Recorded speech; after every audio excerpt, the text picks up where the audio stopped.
¿Os agrada el rock and roll a vosotras? Depende. No mucho, la verdad. No. Do you like rock and roll? Yeah, I love it. I love rock and roll. And you? Sí. Sí. Pues no, a mis años no. Sí. Como por ejemplo, ¿qué bandas me dirías? ¿Son alguna? De banda no te puedo decir nombre, pero sí me mola. Así Daddy Yankee. Sí, sí. Me gusta pues la nuestra, la antigua, el Bonnie M, Jota. efectivamente, la Jota pues también. Lo que yo sé de rock and roll, vos, Sí. A ver, dime una canción. que yo no sé nada.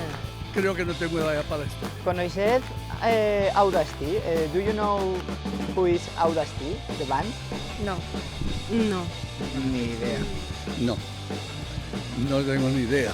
No, ese no lo ¿No conozco. conocéis Audacity? No. Suenan aquí a las discotecas de Zaragoza continuamente. Nada. No. A la Casa del Loco. No. Casa No somos muy de casa al loco. Kembo. A Kembo. Kembo. En Kembo a mí me han dicho que la meten siempre. Sí. No. ¿Conocéis? Pero la tendría que conocer. Que son conocidos, Igual si escucho algo sí, pero no sé. Hostia, métele una canción. Pues como te he dicho en principio, esto no es para mí. One more time. Aquí. Va, espera. Que ahora, claro, busca el momento.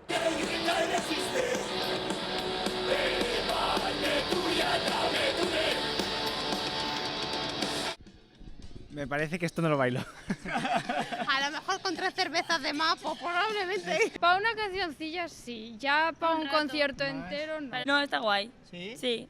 Para escucharla en casa. I like it, yeah.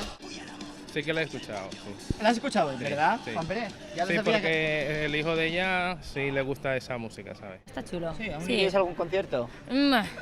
Resulta que soy el cantante yo. Pues lo haces muy bien. Pues oye, lo siento, pero cuando tengáis 82 años ya verás cómo no os gustará esta cosa. No, pues me sabe un poco mal porque soy el cantante yo. Menos mal que no he dicho nada malo ni nada de eso, porque si no... Ay, qué Ay, por Dios, hijo mío de mi vida, ¿y por qué no lo has dicho? ¿Y por qué no lo has dicho antes? La hostia.